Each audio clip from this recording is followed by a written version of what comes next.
Your good intentions have been stolen, and Vinnie Tortorich is here to help you get them back. Vinnie is the best-selling author of Fitness Confidential, Adventures in the Weight Loss Game.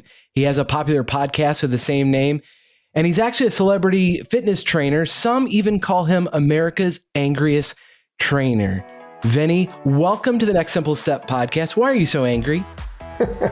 It's funny. When we started the podcast, we were calling it the America's Trainer podcast. And somebody else, some company, I want to say they extrude aluminum or something like that. That was their title. They were a training company or something to train people how to extrude aluminum. So I was like, damn, I can't use that. So my wife says, well, you're angry at what's going on around people. I'm not an angry guy. She goes, you're angry for people, so you should just call yourself the Angriest trainer. And it worked because, we've been podcasting now since 2011, I think, or 12, something like that. And it worked, but then I started getting invited on television shows because the podcast got really popular, national TV shows. And every time I went on a show, they would start off and go, you're America's Angriest trainer. We've been talking to you in the green room and you don't seem so angry. Why do you come? And they would waste half my time trying to explain who I was. So we dropped the moniker and just called the podcast the same as my book, Fitness Confidential. And that was a long way around of going, we don't even use that anymore. But boy, once something is on Google, that's it. That's it. Well, I did go back. I'm a recent convert. I discovered you on the Instagram and then found out you're quite prolific. You've got the podcast, the book, 3 documentaries. And I wouldn't describe you as angry. You're very entertaining, but you're passionate. And you do start off each show talking about our good intentions being stolen. What are those good intentions and how are you going to help us get them back? Well, look, everybody does everything. You join a gym in January, right? And the intention is, I'm going to do better. I'm going to stop drinking as much, fill in the blank. I'm going to stop smoking. I'm going to eat better. I'm going to go to this gym every day. We have these intentions. And then you start down that road as people in today's world. Everybody wants quick results on everything. And because we want quick results, it's like, well, this is kind of working, but I want more. Maybe I should hire that trainer over there. Now, look, most trainers in a gym today, like when I started training people in 1981 or 82, there was a handful of us in the country, period. Just a small handful. Now, everybody who failed at everything else becomes a trainer. Literally, you can fail at dog walking in life. And the next thing you become, there were people who, I remember living in LA, I had clients who had kids in basements. They couldn't figure their way out of a basement. And next thing you know, they're a trainer. It's like, you don't know anything about fitness. Oh, no, I took a weekend course on the internet and I became a trainer. When I wrote my book, and I wrote that in my book, my attorney, he was like, you're going to get sued for even saying that. My attorney, who knows nothing about fitness, became a trainer in 6 hours. a certified trainer. A friend, I'm going to name drop again, my friend Howie Mandel's son, Alex Mandel. I was telling him about this. And I said, you can become an ordained preacher in like a day or two. And he goes, you're kidding. I went, no, you can become, a man of the cloth. And he did. And he officiated his sister Jackie's wedding. You can't make this stuff up. Everybody can become whatever they want. And you sit there and go, well, this guy says he's an expert, and that guy says he's an expert. And everybody's intentions in the process are being stolen. Absolutely. And I do say, and you give credit in your book, there are some good trainers.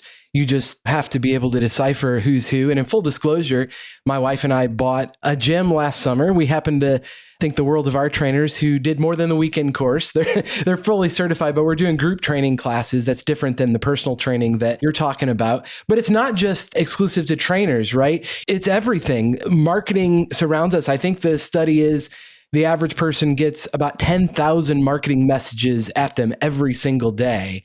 And so it is hard to know what is true. I'll give you an example. I personally experienced this. I'm really into running. I was told Brooks are good running shoes. And then I read somewhere that minimal shoes were better. So I switched to On Clouds. And then I went even more minimal. I got Zeros because there's zero drop. And then I just got the latest episode of Runner's World magazine, and they're recommending for running, they're featuring all these much heavier padded shoes. If you can't trust Runner's World, what gives? Where do you find authentic sources of information? Who can you trust? Well, certainly not the magazines. I can tell you this. When my buddy, Christopher McDougall, wrote Born to Run, I was reading that book in bed on the first night. I just started laughing my ass off. I was laughing hysterically. My wife goes, "What's so funny?" I said, "Well, this book is a big hit and everyone's going to start barefoot running. What is Runner's World going to do?" They exist to sell shoes. I mean, their advertisers are shoe cut like Nike and Brooks and Hoka 1-1s and every brand out there. It's like now this guy came along and said, "Hey, these people over in the Copper Canyon, they wear sandals or they go barefooted, and that's the best way to run." You know, and he made a really good case for it. I mean, the book is an excellent book. People would always ask me, "What shoe do you run?" And it's like, you could buy yourself a Converse Chuck Taylors. Oh, yeah. And you can run in those. You go, "You're going to kill yourself." It's like, no, you understand. When I was a kid, jogging shoes didn't exist. I ran thousands of miles in Chuck Taylors. No one knew any better until someone from Nike went over to, before it was even Nike, went over to Australia and did a running clinic, a jogging clinic with a guy there, that we even started the whole running shoe business. It just didn't exist. So, yeah, and when you look at a Chuck Taylor, that's basically the same as what the Tahomaras are wearing, just a little thin piece of something under your foot, and it's zero drop. Yes. Think about it, Paul. You know more about 10 mil drop, 12 mil drop, 4 mil drop, zero drop. Who knew that 5 minutes ago until someone explained? You know, what we do in this country with the internet is we give people just enough knowledge to make them hang themselves as an expert. Right. And no one really knows what they're talking about. I have different interests, like archery, right? And I'll go and read some stuff about archery, and it's like, okay, I'm not a technician in any way, shape, or form, but I know enough about archery from shooting my entire life to know that that guy is giving out bad information. So it's by experience. Yeah, for sure. Right. And, yeah. And no matter what, I think most people would do well to run in anything. Just go for a run at the end of the day. You don't need to become a shoe expert. Yeah. And speaking of shoe experts, have you ever been in, I'm not going to say any of the names of stores, but you ever been in a running store where they have a high school dropout working as the shoe expert? You know, Yes, I know the one. Yeah. And they put you on a treadmill and they got a camera looking at you. And this guy goes, "Oh, you're pronating and you're supinating. And we need to give you this shoe or that shoe." I am seduced by that stuff. I love it. I walked in one of the, my wife became an ultra runner at some point, and we needed some shoes, and she orders all the shoes she needs on the internet. But something happened. We were somewhere, and she walks into, and this is a woman that's getting ready to run a 100K race the next day, but she forgot her shoe, like her favorite shoes, and we found that store in that town, and we walk in, the guy goes, "Oh, I need to watch you run on that treadmill." So I wink at my wife, and she goes, "Okay," and she just plays along, and he said, "Oh, you're pronating." And it's like, I don't know, I think she's supinating. He didn't know the supination word. He only knew the pronating. He only had the one word, yeah. Yeah, they gave him the word, and that was it. And then I started saying stuff to him. It's like, I don't know. Looks like a third metatarsal is striking funny. What do you think? And he goes, "I don't know. What do you think?" I was saying. And I kept messing. I was like, "What do you think about the calcaneus? Do you think maybe she should have it surgically shaved in order to make it?" And the gastrocnemius doesn't seem to be striking with. What do you think we should do with that? The guy was looking at me like I was on crack. Yeah. But I was just having fun. You know, sometimes I have to have fun. Yeah, it's like you gave a guy that can't even get a junior college education a job as an expert, and they're lying. Again, good intentions are being stolen. It's very true.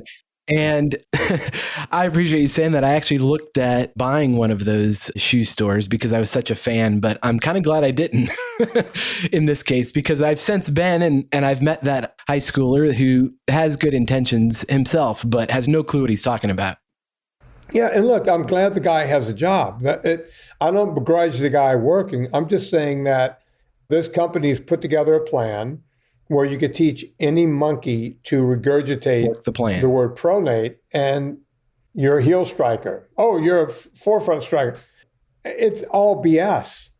Yeah. And you're a big fan of calling out BS wherever you find it. And you've probably made a few enemies along the way. And specifically, I think where you strike the biggest chord is with your NSNG lifestyle that you talk about in the book and promote often on your podcast, which NSNG, no sugar, no grains. And sugar's a big industry, to say the least. And I wonder how that's received, right? And as a parent, I'm thinking, I know limiting sugar is a good thing. If parents are listening, of course, we don't want to constantly feed our kids sugar, but a little sugar is okay, right? Sure. Yeah, sugar, I always say sugar should be treated the way alcohol is treated. You don't drink alcohol all day, every day, do you? I don't. No. And if you did, you would become an alcoholic. And right. You would have problems. You would have fatty liver disease, just like you would get with sugar. You would get, they would call it alcohol type 2. They used to call it alcohol type 2, but now they call it non-alcoholic type 2, which comes from sugar. It's the same type 2 diabetes, except you get one from alcohol. You see, these chemicals are very similar, but you would never think of giving how old is your kid? Well, I have 3, so 15, 11, and 7. You wouldn't give your 7-year-old alcohol, would you? I would not, no. Nor the 15-year-old at this point. Right. But I was on Dr. Drew's show once, and I was explaining how sugar lights up the brain the same as cocaine.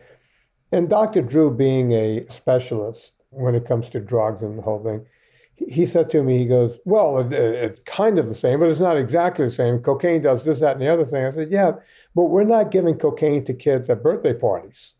Right. That's the difference. We're turning them into little addicts. Every time your kid goes to soccer practice, there's one mommy in charge with bringing junk food out. Every single time. When I was a kid, everything was different. See, it was the roaring 20s and all. But when I was a kid, there was no mommy with a muffin tray, at practice. My mom didn't even know I was at practice. I came home at 5 o'clock all sweaty, and she was like, oh, you were playing ball. Oh, good. Yeah, you were moving. That's a good thing. Go clean up now. But now everyone's involved, giving these little Tootsie Pops everything they can eat after they kick the soccer ball for 15 minutes. It's crazy. We're not going down a good road. I don't know if that's where you wanted to go with this, but that's where I went. I'm sorry. No, I appreciate that. And actually, since you point that out, yeah, when I was a kid, I'm not that old, I'm 41, it was orange slices. And you're right, I haven't seen orange slices at a practice actually ever with my kids. It really is. It's Oreos and it's chips and it's, junk food, as you said. Well, if you're the mom that brings orange slices, you're going to get talked about by the other moms. Right. What's your wife's name, Paul? Marianne. Oh, did you see Marianne? She brought orange slices. Did she forget and she had some oranges at home? She just sliced them up for the kids? Can you believe? Right. Yeah, I mean, what, is she broke? Do they not have money? She brought orange slices. You're competing against Susie cakes. You can't outrun Susie cakes with an orange. No, that's a great point. It is kind of socially acceptable. The social norm is to have the junk food at the parties, at the soccer practice. So how do we turn the tide here? I know the schools aren't any help either because they're not feeding healthy, nutritious food. So we do pack our kids lunch for the most part to try to limit the damage. So how do we turn that tide? You're personally doing it by packing your kids lunch, Paul. And I'm not kidding about that. The schools are still going in the wrong direction because the schools are controlled by big unions. This makes me sound like a kook. I sound like a 70s hippie. But these schools are being controlled by big unions. And I mean, look at what happened during the pandemic. There was no reason for one kid to stay home during the pandemic. We know that now. That's not me being a conspiracy theorist, but the teachers' unions got together and said, hey, politicians, we get you guys elected.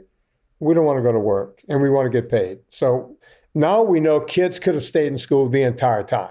But we weren't following the science, as they were saying. We were following the money with the teachers' unions. And now we see the same thing with food. You got the New York mayor yelling about meatless Mondays and cutting meat out of school altogether. And during the Obama administration, they started calling pizza a vegetable. I'm not making a joke, folks. That can't be true. As I like to say, you can Google that shit. And I don't talk politics. I don't mean to say the Obama administration as if I'm a right-wing guy, because I'm not. I don't talk politics at all. I just remember that during that administration, I remember when President Clinton decided it was a good thing he pulled soft drinks out of school during his administration. No more soft drinks at school. I thought that was the coolest thing I'd ever heard. But I did the follow-up. And as it turns out, they removed the soft drinks, but they left the machines behind, and they filled it with fruit juice and orange juice and apple juice. And okay, Vin, it's got to be better, right? There's actually more sugar in that stuff. Oh, but those are healthy sugars, right? Yeah, that's like saying healthy plutonium.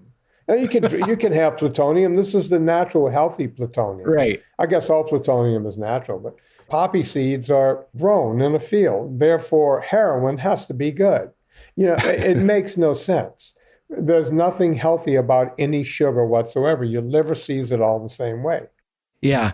And in this NSNG lifestyle, and you've got a PDF on your website that folks can check out, you're really talking about limiting not just the sugar, but also the grains and low carb. And I know I've heard from a number of nutritionists and trainers who will tell you, and as you mentioned, all trainers aren't created equally, but carbs aren't bad. It's a part of your diet. And especially when you're working out, you need carbs. You need them for energy. What do you say to that? Well, let's see. I don't eat any carbs. I climbed Mont Blanc, that's a glacier over in Europe, tallest spot in Western Europe. I climbed that with no carbs. I can ride a bike 100 miles, no carbs. I can get in a rowboat and go. I'll get my kayak and go 20 miles, no carbs. I'll get on a mountain bike 2-3 hours, no carbs. So I'm not quite sure where you need these carbs. I'm climbing Mount Whitney twice this summer. I'm going up, I'm coming down, I'm going back up and coming down again. It's usually 12 to 14 hours per trip up and back. I'm not going to use any carbs. So I challenge any trainer who says you need carbs.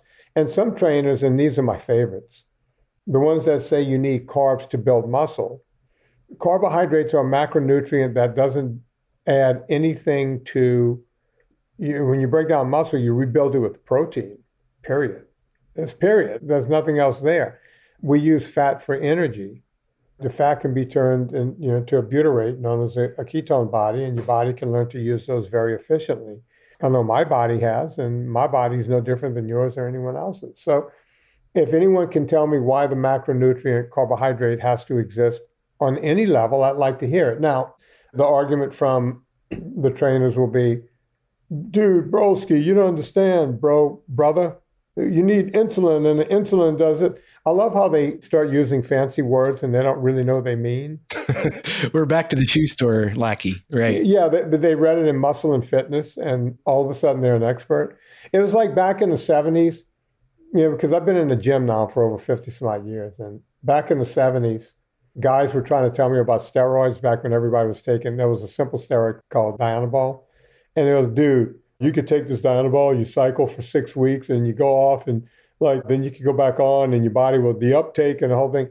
And I would sit there and go, aren't you a pipe fitter on an oil line? What do you know about synthetic hormones? And you really? But these guys would talk about it as if it was some kind of fait accompli. And it's the same thing that goes on with these guys today. And they say, oh, you need the insulin to build muscle. False. No. I have I'm 60 years old. I've never taken a hormone in my life. I'm not on a TRT or whatever they call that stuff. Nothing. And I can build all the muscle I want. The only carbohydrates that go into my body are cruciferous vegetables. And I have those like once a day. So I don't really there's some carbs in the nuts I eat, right? There's no reason for any more carbohydrates than that. If you said, Vinny, can you go a month and have 0 carbs? And yeah, and I have done, where I've just eaten meat and eggs and coconut oil and olive oil and that kind of thing. I've gone 0 carb to prove that you can do 0 carb. And as a matter of fact, the only side effect I had was I actually felt better, if that's even possible. Well, it is.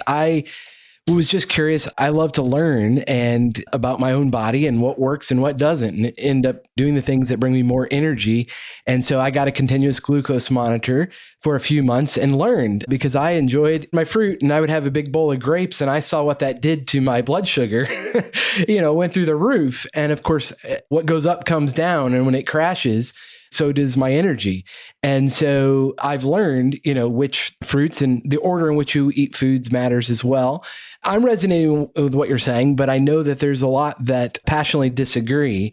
And, so I'm looking for a leg to stand on, especially to get back to running for just a second. Everybody in races are always carrying around those goos, which is pure sugar. And I don't generally eat sugar, but if I'm in a long race, I do what I got to do, right? And I'm taking the goose along everybody else. So you've done these ultras, 500 miles, climbing mountains, all those things. So what are you doing to fuel those races? Well, I don't do them anymore, but most of the time when I was doing those, I was using sugar and lots of goo and sustained energy and all that crap. And after I went through cancer, I decided to get away from all that, even when I was racing. So I did one more season using sugars limited. That first year back, I got onto meat and coconut oil and all that kind of stuff. And on Saturdays, because of the rides I did to train during the week, they were 2.5, 3 hours. I didn't have to take anything except water and electrolytes. And the electrolytes I took back then before I started my own company was like salt stick or S-caps. So there was no sugar in that. It was just salt and minerals. Right. On the 2-3 hour rides, I would go and take nothing because I was able to sustain. It was only when I got on the Saturday rides where I would be on the bike 10, 12, 15, towards close to a race, sometimes even 17, 18 hours on a bike. And that sounds crazy, but that's why I don't do those things anymore. But 4 or 5 hours in, now, you need stuff, right? And I would start eating the goos and the this and that. I would also bring peanut butter. And what I would do is I would mix peanut butter with coconut oil, and I would put just a little honey in it. So now I had more protein and fat with just a little honey to kind of mix it. And that's when I started thinking, oh, wait, I need to come up with a product just like goo. And I feel like I'm going into an advertisement now, but that's how I came up with my product, Ultra Fat. It came out of that. We used to call it Vinergy. Because right. Whenever I would yell to my people in the van, what do you need? It's like, give me my energy. And so in the van, they called it Vinnie's Energy. And then it got shortened to Vinergy. Now that's a product we can't keep on the shelves called Ultra Fat. I came up with the product and I took the honey out and there's absolutely no carbs in it, except for a little bit of carbs that come in the nut butter, but that's about it. You talk about that ultra fat. We're told that fat is going to make us fat, right? Everything's marketed as zero fat as a good thing. So you're telling us that's not true. Look, I'm pretty well ripped for a 60-year-old man, as ripped as a 60-year-old man can be. And most of my diet, 60 to 70% of my diet every day comes from fat. So I'm not quite sure how fat's going to make me or anyone. And my business is working with morbidly obese people. And when you're looking at a 400, 500, or 600-pound man or woman, the first thing I do is get them to eat more fat so that I can get them off of that sugar addiction. Whenever a fat person, a morbidly obese person tries to lose weight, all of a sudden they're starving, they're craving foods, they feel like they're on a high wire without a net, right? And they're just white knuckling everything. So when you come in and say, listen, calm down, have all the fat you want, we can crack back on that later. Let's just get your A1Cs away from 12 or 13. Let's get them down to normal level. Let's start getting you off of the Wegovy and the metformin and all the other crap you're taking. Some of these people are on 3 and 4 and 5 drugs stacked and still have an A1C of like 13. It's so sad. They have fatty liver disease. They all have CPAP machines for sleep apnea. These are all things that didn't exist in the 70s and 80s. When I was growing up, there was no such thing as a CPAP. No one had that. Fatty liver disease was, again, what an alcoholic had in the throes of alcoholism right before they died. These were not things that normal people had. You didn't have people with neuropathy getting limbs chopped off because of all the crap we're eating now. And it's sugars, it's grain, it's seed oils, it's processed crap. And that's the first thing I do is put them on the good fat get them off of all the carbohydrates, get them off of the seed oils, which is bad fats. We don't have to get into that. Sure. But the bottom line is, once you get them moving in the right direction, their body takes over. The body wants to do the right thing, right? And then all of a sudden, and these people get angry. They'll lose 300, 400, 500 pounds. And they'll realize, I didn't have to have my stomach cut out, which a lot of them have. Even though they'll get them cut out. Right. Yeah, they'll get gastric bypass or a sleeve or a Foley pouch or one of the iterations. And then they'll put all the weight back on plus. And some of these people are angry because they had toes chopped off or feet chopped off or up to the knee. And it's like, well, why did my doctor know this? And it's like, I don't know. I don't know why your doctor, because they won't listen to me because, well, I don't have an MD, right? I have a degree in exercise physiology and nutrition. I read the same books they read as undergrads, but they weren't really interested in learning it. They were interested in getting into med school. That's the difference. They were moving on to medicine. I like to give people the benefit of the doubt unless they give a reason not to. I have a good friend, a medical doctor, and he would share many of the same views you have, but he's really troubled with the fact he doesn't have time to explain and unpack everything that you're talking about here, because somebody comes to him and he's only got 10 minutes with this patient and they just want a quick pill, a prescription to cure what's ailing them in the moment. And at the end of the day, he's like, you got to change your whole lifestyle. And we can't do that in a 10-minute conversation.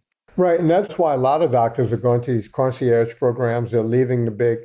And look, I feel bad for doctors. I have a lot of doctors on my podcast. We've done over 2,300 shows now. And every Friday we bring a doctor on. And they all say the same thing, kind of like your friend. They say the same thing off the air. We don't have time. And they get tired of just handing out drugs. So they'll go into concierge service, or they'll go into, instead of standard of care and sick care, they'll go into well care. I can name some. Trocalagian over in New York. Dr. Philip Avadia down in Florida, who's a heart surgeon. Another cardiac guy, Brett Shear, who's been in my movies, down in California, San Diego. All of these guys have left. Brian Linsky's. I could go on and on and on. These guys got tired of standard of care, also known as sick care, and they decided to start treating people one at a time. Now, a lot of times insurance won't cover that. Who gets to use this? Well, people with money. They're getting better. And here's the thing, this can sound doom and gloom, like, is it too late for me? And the good news is it's not. If you're still alive and kicking, you've still got some hope. And there's a great quote in your book that I'd just love for you to elaborate on, because I think it's encouraging for those of us that do want to take care of our health. And as we're getting older, know that like our glory days aren't necessarily behind us, right? And there's this quote, the whole notion that athletics are for the young is turned upside down in ultra sports, where youthful competitors are often left scratching their heads as people twice their age sail past. It's not about young legs, it's about wisdom and experience. Well, I can't believe I wrote that. It makes me sound like I actually know something. It's pretty good. Yeah, wow. I got to call my mom and tell her to read my book again. My mom is so much smarter than I am, and she's just one of those people. Yeah, people always wonder in these ultra races, these young guys, 25, 30-year-old guys, they come out of the gate screaming, and the rest of us are holding back because we realize that you can't win a 500-mile race in the first 100 miles. And somewhere around mile 300, these guys are inside the road and we just amble on by, right? Because it's the long run. And it's what you learn along the way. I'm a competitive guy. I shoot skeet competitively and I mess around with archery. And a guy I shoot skeet with, a guy named Mike, he always says, look, it's a game of 25. A lot of people walk away and go, I didn't do so bad that round. I hit 23. But it's a game of 25. Right, you got to hit all 25, because if you hit 23, if you miss 2 every round, there's 4 rounds in a competition, you've now missed 8 shots. You've only hit 92%. Well, and you're playing the long game, right? And so you can't really change the past, but you can make a difference now. And it is interesting. We're talking about getting your health in order. And I am a student of health and science and want to learn and absorb as much information and apply it as I can. And I've become really fascinated with this idea of health span, because a lot of people talk about lifespan as their modern medicine's amazing. It can keep us breathing, it can keep our heart beating for a long time, but in a miserable condition because you're not able to move and function. And so much more important to me than lifespan is the health span. And that's exactly what you're talking about, because you might not be able to control the number of years you have left. There's some genetics at play and other things, but you can certainly improve the quality of those years. Yeah, truer statement has never been. I like that lifespan, health span, because I remember my parents and people my parents' age, they were acting old when they were like 45. True. Yes. It was like weird, because I sailed past 45. I was still competing at a very high level in ultra sports and went right past 50 doing that. And even though I don't do ultra sports anymore, I still do things at a very high level, as high as I can. And by the way, they're all just, self-imposed lines, right? Like I'm looking at my rowing machine right to the right of me here. And today is May 1st. I'll just give you an example. May 1st starts the brand new year at Concept 2. Concept 2's annual year goes from May 1st through April 30th every year. And every year I put 1 million meters on my rowing machine. Well, if you try to do it all at once, 1 million meters is a lot, but right. I get on the thing 3 or 4 days a week. And by the time the end of the year comes, I'm well past another 1 million meters, right? It's not such a big deal at that point. Or you can look at the equipment and hang clothes on it. So you have a choice. Well, nothing seems worse to me than like an exercise bike, because I love to ride a bike outside in nature. And now I realize in the brutal cold of winter, that is probably a perk, but in a rowing machine, now you're talking. I've fallen in love with the rowing machine. It works so many different parts of your body and muscles. And yeah, you get a good workout every time you go on the rower. It works 80% of all of your muscles in an aerobic capacity. There's very few exercises. I mean, cross-country skiing is probably the only exercise I could think of that works more of your body. And how much more? I would have to figure it out. But look, right next to that, there's a spinner. And I don't know if you can see in the mirror behind me, you can see the television that's up there. Yeah. All right, that television is designed to go up and down the wall. It slides up and down. As you can tell right now, it's about medium, which means I was watching television last night. But if I get on the spinner, I put it all the way down because you don't want to crane your neck all the way out.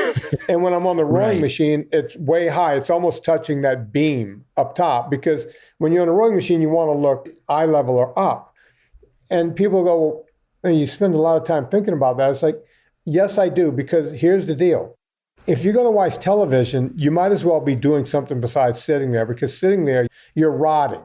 And, I have a paddle erg where I can simulate paddling. I have the Concept 2 next to that, and I have the Schwinn spinner next to that. And that's what I use all the time. And people go, you actually use them? It's like, yeah, I rust them out. I wear them out. It takes years, right? But I take pride in wearing out equipment and just fixing it and using it again. Otherwise, what are we doing? What are we doing as people? And maybe not everybody's as competitive as you or me. And that all sounds really intimidating. Like, I'm never going to buy a rower, or I'm never going to run an ultra, or even, a half marathon for that matter, maybe not even a 5K. What do you suggest to people? You work, as you mentioned, with a lot of really unhealthy, obese folks that just want to be healthy. What is a next simple step for them in their physical fitness? We've talked a lot about, cutting the carbs first. But physically, what do you suggest they do to kind of start a habit? Anything. And one of the big things, there's a woman I'm going to be talking to later today. Her name is Jen. Jen has lost about 100 pounds. She's probably got another 150 or 200 to go. And what happens is when people are in the throes of this, they don't have energy to do anything. But once they start eating correctly, all of a sudden they start feeling energy. But when you weigh 450 pounds and you're a woman, man, it's really, it's like, what do you tell them to do? They can't jump rope yet.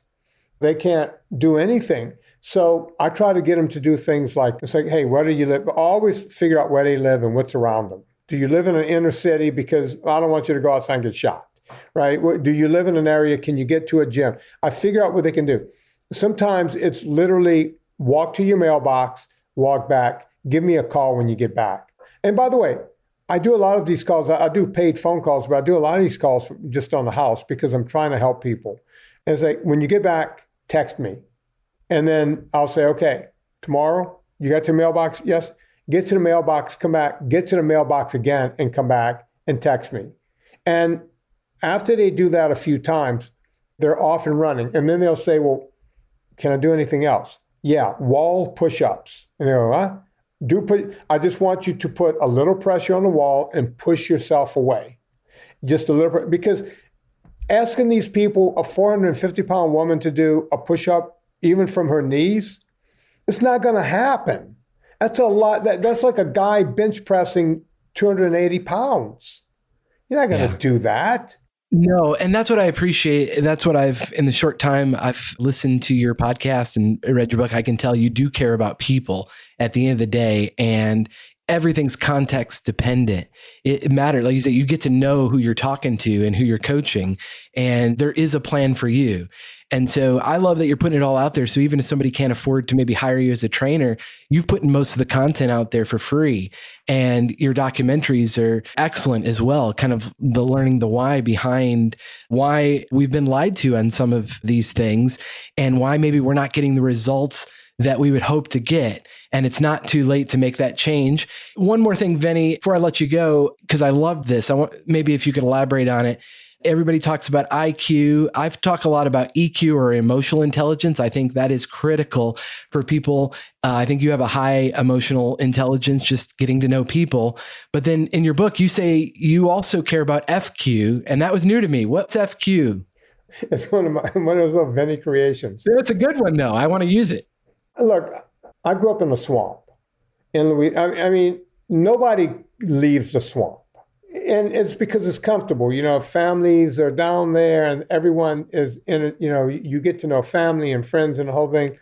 And even if people go off to LSU or somewhere 30, 40 minutes away, they always come home because their uncle has a job for them or they have this or that.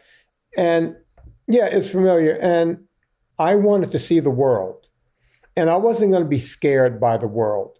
And I think this happened because both of my parents were educators and my dad was a doctorate of history, American history. So every summer they would put us in a car. This is a long answer to your FQ thing. Sorry about that. But no, it's okay. Every summer they would put us in a car and drive us around the country. And we would get to like Georgia and I would look down and it would be like red dirt, red clay. I was like, wow, this is like, I was fascinated by red clay. Or we would be going somewhere in late August and we would be driving up the East Coast and the leaves are changing. Leaves never change in Louisiana. It's subtropical, it's swamps, right? And no matter, you know, we would go off to the Rocky Mountains and just seeing these majestic mountains and seeing snow. It's like July and there's snow still on top. And you're driving up there and we would get out and touch the snow because there was no snow where I lived. And man, I couldn't wait to discover more of the world. And I knew everyone around me was scared to do that, everyone I grew up with. And I figured out that we're going to fail a lot in life, but it's not about the number of times you fail. It's the number, you know, the FQ, failure quotient. It's the number of times you could come back from that failure. See, everybody was looking for that comfort zone where they wouldn't fail. I could go to work for my uncle. I can go to work. I know a guy over at the plant. I could get in the plant and get one of, as I call them, Homer Simpson jobs, right? Where you just do a mindless job looking at a meter every day. And that's fine for people. I don't begrudge people that want to do that. It's safe, but they never really learn anything. They only know what they know. They might go on a vacation every year where they sit around at the beach and drink a lot of beer. I don't know what they do. I really don't know. But I wanted to go out there and try everything. And I knew I would fail over and over and over again. But I only knew that I had to exceed one more time than I failed. And I've taken that lesson through life. I own 4 companies.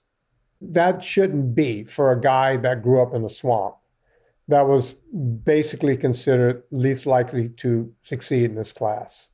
But I own 4 successful companies. How does that happen? Well, it happens by failing an awful lot. Yeah. And as a entrepreneur, I really admire that. I wonder though, I think there's also the other end of the spectrum where somebody gets a little bit amount of success and maybe one successful company, and then that's where you plateau because you don't want to risk it, right? And I think that's a struggle every stage of the game. You don't just get to one level of success and then you get too comfortable because kind of that's where it ends. I love that you're just naturally curious and you keep trying. That's hence why you got to 4 companies. Yeah, well, I hate being comfortable. My wife and I have been talking about going on a Caribbean vacation for years. As a matter of fact, we planned one for March 2020.